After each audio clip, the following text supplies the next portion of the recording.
નમસ્કાર દર્શક મિત્રો, રિયલ સમાચારમાં આપનું સ્વાગત છે। સમાચારોની શરૂઆત કરીએ તે પહેલા એક નજર કરીએ આજના મુખ્ય સમાચાર પર। સુરત શહેરમાં આગામી 3 દિવસમાં ઠંડીનું જોર વધશે। પારો 2 થી 3 ડિગ્રી ગગડવાની શક્યતા। શહેરમાં પોલીસ પાલિકાની દબાણ હટાવો ઝુંબેશ, વિક્રેતાઓએ નોંધાવ્યો ભારે વિરોધ। ડીજીવીસીએલનો મહત્વનો નિર્ણય, ફોલ્ટ વખતે માત્ર ખામીગ્રસ્ત ભાગમાં જ પાવર કટ થશે। રાષ્ટ્રીય લોક અદાલત માટે પક્ષકારોમાં ઉમળકો, સુરતમાં સમાધાન પ્રક્રિયાને ઉત્તમ પ્રતિસાદ મળ્યો। કાપડ વેપારીઓ સાથે 42 લાખની છેતરપિંડી કરનાર આરોપીઓની ધરપકડ કરવામાં આવી। નવસારીમાં 498 લાખના ખર્ચે 2 શાળા ભવન બનાવવાનું ખાતમુહૂર્ત કરાયું। સમાચાર વિગતે જોઈએ। શહેરમાં આગામી 3 દિવસમાં ઠંડીનું જોર વધી શકે તેવી આગાહી હવામાન વિભાગ દ્વારા કરવામાં આવી છે, જેમાં રાત્રિનો પારો 2 થી 3 ડિગ્રી ઘટીને 16 ડિગ્રી આસપાસ થવાની સંભાવના છે, જેને કારણે શહેરભરના લોકોને ઠંડીનો ચમકારાના અનુભવ થશે। શહેરમાં ઉત્તર પૂર્વ દિશાના પવનો સક્રિય થશે, જેના કારણે બર્ફીલા પવનને પગલે ઠંડીનો ચમકારો જોવા મળશે। હવામાન વિભાગના જણાવ્યા અનુસાર શુક્રવાર શહેરનું મહત્તમ તાપમાન 31.8 ડિગ્રી અને લઘુત્તમ તાપમાન 19 ડિગ્રી નોંધાયું હતું, જ્યારે આજે પણ આ જ પ્રમાણે તાપમાન નોંધાયું હતું, જ્યારે રાત્રિ દરમિયાન આ પારો વધુ ને વધુ ગગડવાની શક્યતા છે। ખાસ કરીને હવામાન વિભાગ દ્વારા નોંધાયેલા પ્રમાણે 2 થી 3 ડિગ્રી સુધી પારો ગગડવાની શક્યતા છે અને 16 ડિગ્રી આસપાસ રહેવાની સંભાવના છે। 3 દિવસ સુધી ઠંડીનું જોર વધતા શહેરભરના લોકોને હવે ઠંડીના ચમકારાનો અનુભવ થશે।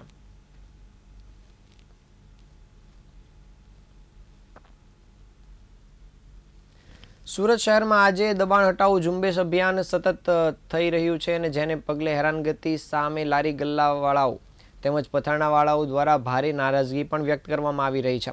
મોટી સંખ્યામાં વેપારીઓ ધારાસભ્ય કુમાર કાનાણીની ઓફિસે પહોંચ્યા હતા અને પોતાની પીડા અંગે રજૂઆત કરી હતી। વેપારીઓએ આક્ષેપ કર્યો હતો કે પાલિકાને પોલીસ દ્વારા માત્ર કાર્યવાહી જ નહીં, અંદરથી પણ સામાન ઉઠાવી લઈ જવામાં આવી રહ્યો છે, જેના કારણે રોજિંદો રોજગાર જોખમાઈ ગયો છે। પાલિકા કર્મીઓ તરફથી ઉદ્ધત વર્તન થતું હોવાને લઈને પણ ગંભીર આરોપ લગાવવામાં આવ્યા છે। વિરોધ પ્રદર્શન દરમિયાન પ્રદર્શનકારીઓએ જણાવ્યું હતું કે દબાણ હટાવવાની કાર્યવાહી નામે તેમને સતત પરેશાન કરાઈ રહ્યા છે, જ્યારે તેઓ ફક્ત પોતાના કામ ધંધા કરવાની તક માંગે છે। ન્યાય અને માનવીય બાબતોને લઈને હક માગવાને લઈને ધારાસભ્ય સમક્ષ આ વેપારીઓ દ્વારા રજૂઆત કરવામાં આવી હતી, તેમજ નિયમો મુજબ વ્યવસાય કરવા દેવામાં આવે તેવી પણ માંગ કરવામાં આવી હતી। સ્થળ પર મોટી સંખ્યામાં લોકોની ભીડ હોવાથી તણાવપૂર્ણ સ્થિતિ સર્જાઈ હતી, પરંતુ પરિસ્થિતિ નિયંત્રણમાં રહી હતી।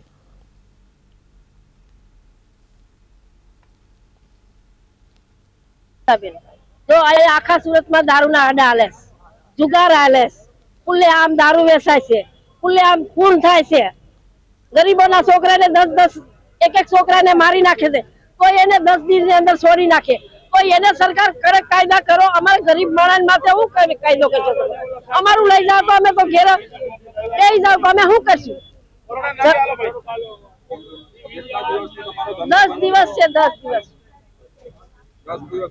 હા, અમારે ઘરે ખાવ અમે કિશોર બાપા ને કાનાણી સાહેબ ને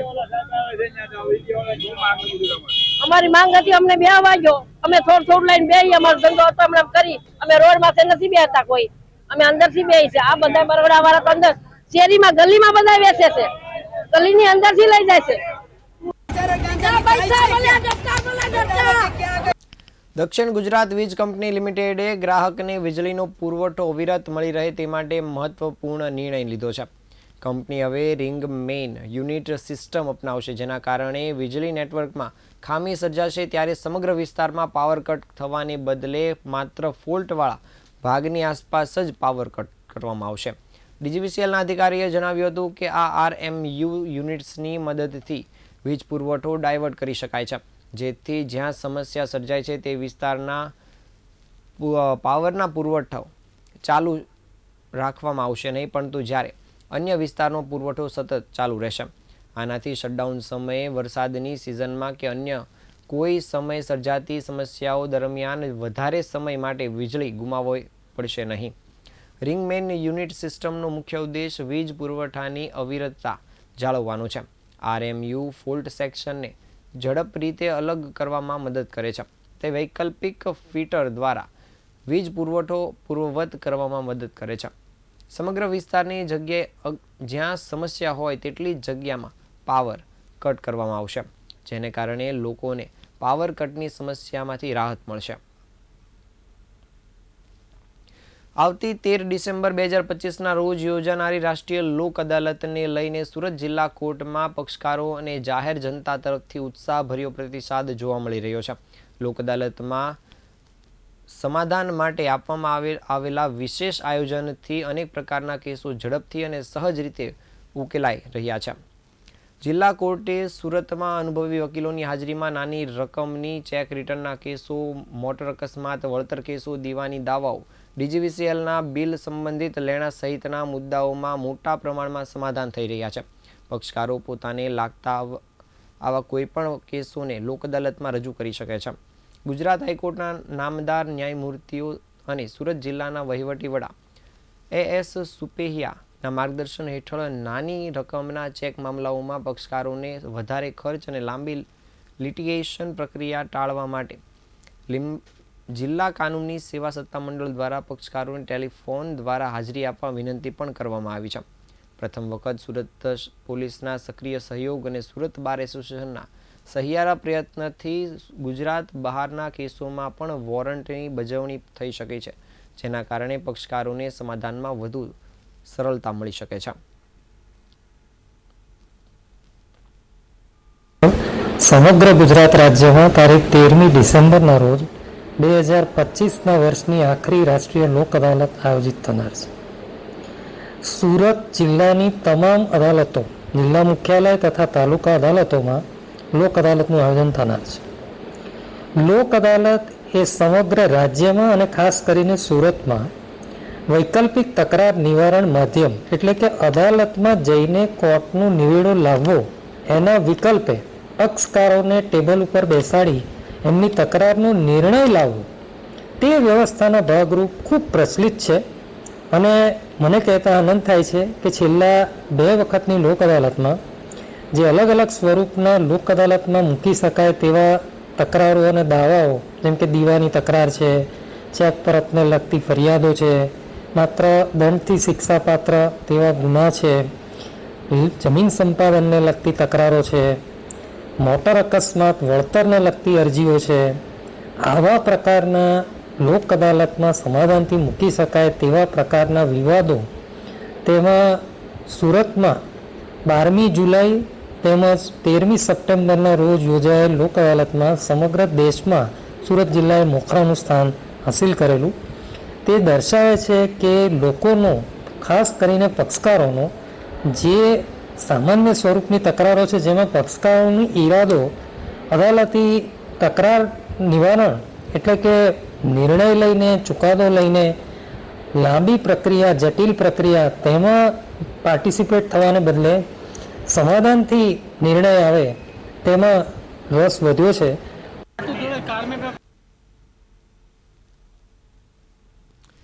શહેરમાં કાપડ વેપારીને 42.27 લાખની ચીટિંગ કરી ફરાર થયેલા 2 ઠગોને ઉધના પોલીસે ઝડપી પાડવામાં સફળતા મેળવી છે. વેપારી પાસેથી લાખોની કિંમતનું કાપડ ઉઠાવી લીધા પછી ચૂકવણી કર્યા વગર ગુમ થયેલા આરોપીઓ સુમીર પટેલ અને હિતેશ ડુંગરાણીને વરાછા વિસ્તારમાંથી ઝડપી પાડવામાં આવ્યા છે.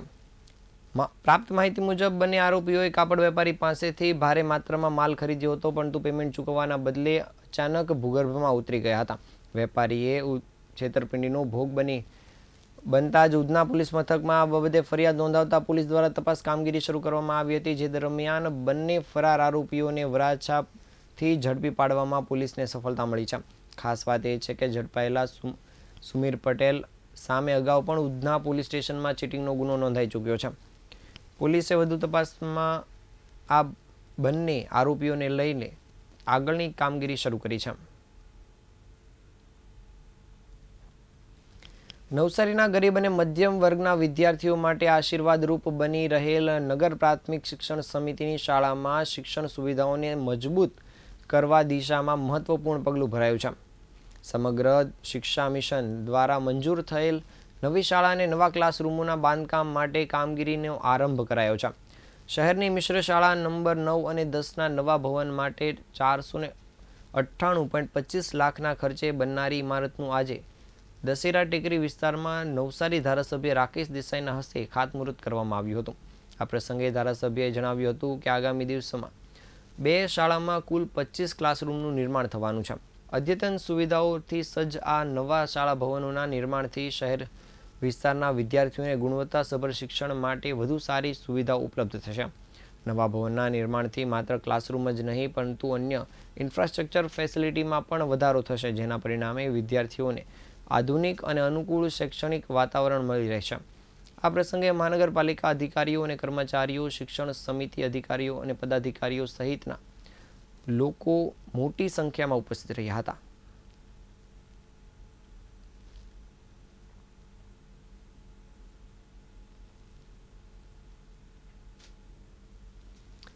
પેરોલ પરથી ભાગી આવેલા આરોપીઓને પકડવા માટે રાજ્ય પોલીસ વડા દ્વારા શરૂ કરવામાં આવેલા ઓપરેશન કારાવાસ અંતર્ગત સુરત શહેર પોલીસને મોટી સફળતા મળી છે. ઉત્તરાયણ પોલીસ સ્ટેશનની ટીમે 19 મહિનાથી ફરાર અને બનાવટી ચલણી નોટોના ગંભીર કેસમાં સંડોવાયેલા આરોપી આશિષ વઘાસિયાને પકડી પાડ્યો છે.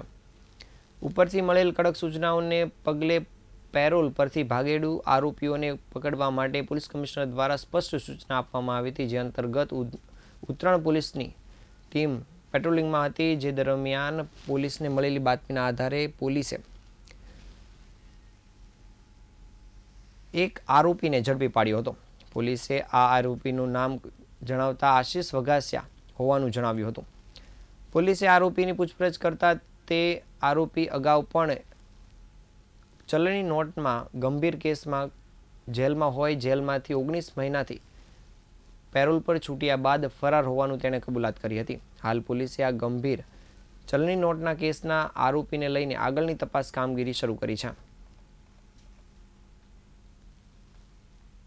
આ તાજના સમાચાર. નવા સમાચાર સાથે ફરી મળીશું. ત્યાં સુધી રજા આપશો. નમસ્કાર.